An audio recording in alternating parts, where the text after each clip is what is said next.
Hi there, this is another video from the Data Science Relevant channel. Better data visualizations, that's what we are going to discuss in the video today, both with kind of short summary as well as detailed walk through the code in R. Okay, so this is just a quick summary where we are, what we are going to discuss.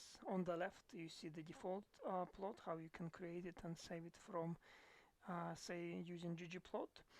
And ggplot by itself is already reasonably optimized, so you can see it doesn't look terribly. It looks quite good, but it can look with a little bit of fine-tuning even better. You can see example of it on the right hand side. With larger fonts you can read it better, with some highlights, with a little bit of maybe better details on the colors, with extra details on the titles, on the subtitles, on the titles of the x and y axis, with the numbers on top of the bar plot, all those things. And the beautiful thing is that it actually is done through the function, so it could be repeated both for a given plot or repeated through by analogy for many other plots. And you don't need to do it by hand, you just do it once, invest a little bit of time, a little bit of extra time, but in the scale of a whole project or multiple projects, as you reuse it many times, you will benefit from it greatly if you do it well once. Okay, so how to do it? In a minute I'll show you the demonstration and walk through the code in R, and if you don't know what R is and how to start with it, I'll link a video at the end of this video and also in the video description below. Also, if you'd like to use my code, drop me a line, email is in the description, or leave a comment below. I will happily share what I have, and you will have a little bit of a jump start for your coding and for improving your visuals in the analysis.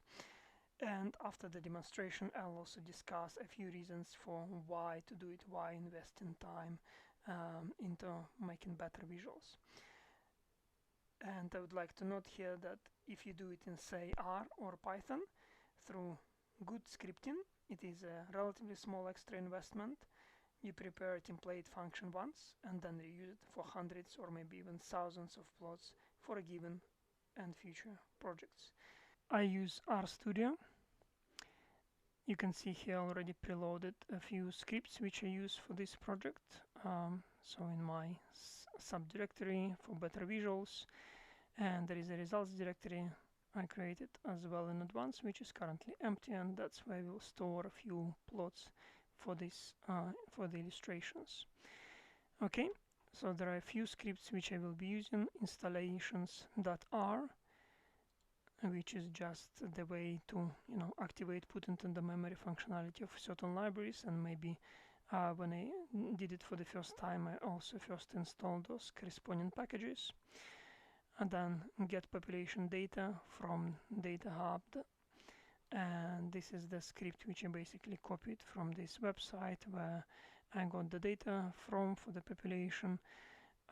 So that's what I will be using for illustration purposes here.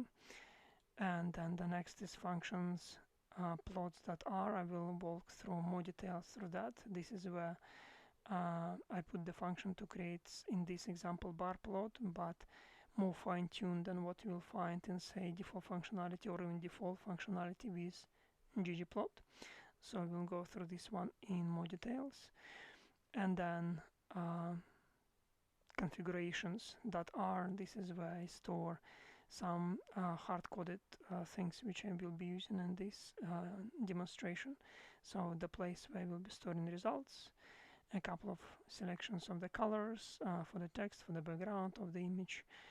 This is for kind of fine-tuning of how the plot, how the illustration would look like, and some sizes of the texts. Okay, so let's run through it. Let me go through this one. So I put in certain libraries which I will be using into the memory, data table, dplyr, all those beautiful things. Then let's get data, and we get in the data into the memory. I put it straight away into data table. So if you look at it, this is how it looks. It's quite a busy table. There is a whole bunch of countries and aggregates called country, that column, and there is a column with country code, and the whole number of columns starting from 1960 and finishing with 2016 with population given recovered from data or estimated. So this is how data looks like from the source, and then I will be subsetting it for this example, for this illustration. Okay, so I also sourced the my script, where I kind of put fine-tuned functions for plotting for the bar plot example. In this case, we'll show you how it works, and then configurations that are those constants, sizes of text, colors, all that. Okay, so it is a simple visualization, so all I need for this example is to use just a single column country and one more column with the population in a given year. So we will be subsetting to that. And then these two lines are further subsetting, because if you look at this data table which we just created, so it's country and population, but now let's sort it by population from largest to smallest. You will see that actually there are a lot of entries which are not countries, right? There is the whole of the world, there are a bunch of other aggregates, and I only want to visualize specific countries. So I will exclude here one of the subsets. Further subsets here is to exclude all the rows which have in the name of the country words like only, countries, income, members, dividend, blend, sub-Saharan, and all that, right? So if I find that word or words in the name of the country, I'll exclude them because they are aggregates actually. So, and there are few other subselections, so I will be only taking entries which are less than 1.5 billion, and also will order the entries by size of the population, and I will only take top 20 countries by size. So let me execute these two lines.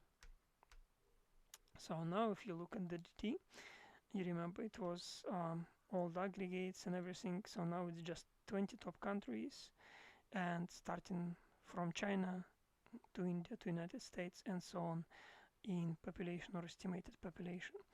Okay, and I'll further simplify it by rounding to millions of people, allowing one more digit after the dot. So I'll do that, and now if I look at the data, this is how it looks at the DT in this small data table. So 1.4 almost billion people in China, 1.3 in India, 323 million in the United States, and so on. Okay, so and then actually I do the ordering within my plotting, within that function, which allows me to order or not to order visualization. And so to illustrate this, I'll randomize this data table we just created. You see it's all mixed up, it's not ordered by size of the population anymore. And then I will use this data table but order within my plotting function. So let's execute this function and see how it looks. So you can see that file was saved, so I'm not just fine-tuning, kind of an automating and making it easier to create the plots. Once I created this function once, I also add the automatic saving of the plots. Let's go there and have a look how it looks. So this is how it looks. Obviously, it's not maybe the best look, and a professional designer can do it better still, but you will see how it compares to the default, and you can see the difference is quite significant. So let me randomize the data table again, just to make sure, and then I will use default function to plot. And default function is just the ggplot data, what will be the x-axis, what will be the y-axis, and then what functionality I want to use from ggplot. In this case is geom_bar, right? So if I do just that, well, first you can see random order, and second, by default, x-axis wouldn't be even readable in this case, because x-axis are the names of the countries, and they're long enough and they're overlapping with each other. So let's enhance at least a little bit this default functionality, and we do it like this, and now you can see that at least names of the countries we can read. By default, it doesn't automatically save anywhere anything, so let's export it into the results subdirectory.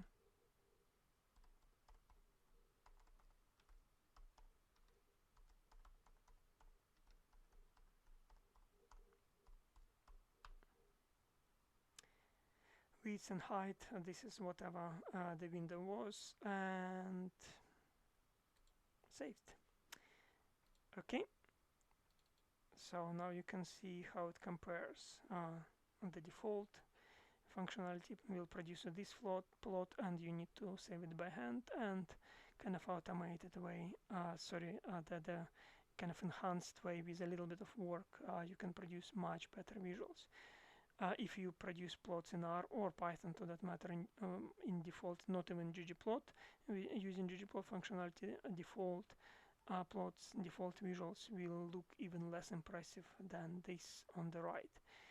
So let's give a quick look how the functionality, how it looks like, how the function looks like, to do a little bit of fine-tuning on your plot. So this is the function which I created with a little bit of parameters, and some of them are set to default. So if I don't kind of send those parameters set differently, defaults will be used, and there are some actions against those defaults. So for example, if I don't set titles to specific title, there is actually some meaningful functionality to create a kind of meaningful title and subtitle with some details, as well as name of the y-axis. Right, this is the ordering as well, and this is only executed if I say that I do want to order, which is default, by the way, but I can set it to false. And then there is an extra parameter to allow some headroom for the numbers. You can see the plot I create. I also add some numbers so that you don't just see kind of a relative approximate size between the bars, but you also can read from the plot exact numbers. Okay, and then the ggplot with geom bar, as you saw in default, but with a little bit of extra. And also you can see the function is written in such a way that it allows to be reused. It lends itself for reusal because it's fully automated. I just pass the names of the variables, and then it will pick them up from the data table which I'm passing at the input as well. So nothing is hard-coded here. And then colors as well from the configuration. Let's say for a given project you set the whole vector of colors which are kind of connected to, say, brand of your client or your own company, and I'll consistently reuse those colors for the plots. So, and then there is the whole bunch of kind of enhancements and fine-tuning of the size and angles of the text in this case. Use some extra settings which Theme Economist provides. This is from this library from GG Themes. And then setting the title and subtitle, some further setting of the and sizing, text sizing and text coloring for the x-axis, y-axis, and not just color and size of the x-axis and y-axis kind of text, but also of the axis labels themselves, as well as text on top of the bars. All that is set in such a way that it's large enough so that when you reduce it and put it into your slide, it's still readable, it's still useful for your presentation. Okay, a bit of extra. So these are actually sizes of the text. These are some elements for the dashed lines for the grid. Nice and neat. Okay, and final functionality which I added here, it will automatically save plots. In this case, because it is a bar plot function, it will save it with starting file name is bar white. My path is results subdirectory in this case, and then it will also look through title and subtitle, exchange all the punctuations which with subscript, so that it's a nice and usable file name in any, whether you work in Linux or Unix or whatever, and easy, click on it and copy paste it in command line as well as in the browsers. And then these last three lines are just saving the plot, and you can also save it in different proportion between, say, width and height. I fix width, and then if I set height to different, in this case height was set to 10, and then plot will be square. But if I vary this, I can have it either stretched vertically or stretched horizontally if I like, with also resolution set here as well, and name of the file created here, or stripped here if it is too long.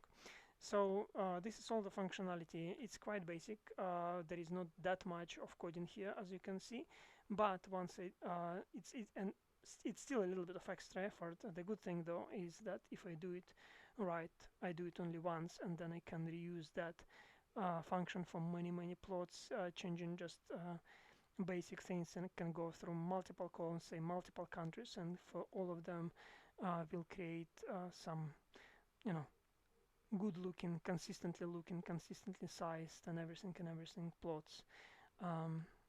So there is that. Okay, a few points why doing it, why it is important. Well, because we are, or most of us anyways, are visual learners.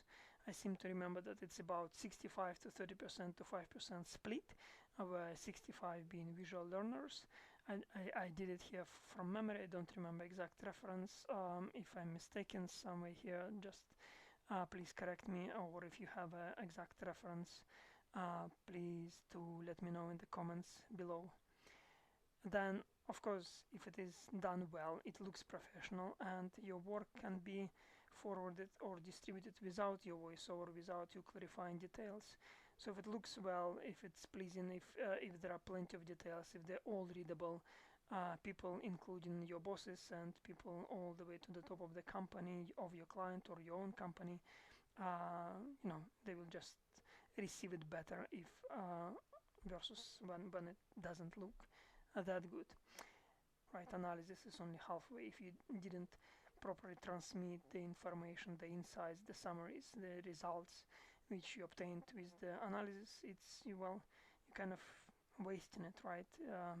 If your client doesn't understand what you do, and with better visuals, your client or your own your colleagues will understand it better, will digest it better, because with better visuals you have better highlights, and transmit messages and important results better. It's easier to digest them, and also will be easier to retain them, and well, people even simply will be more excited to share them, possibly.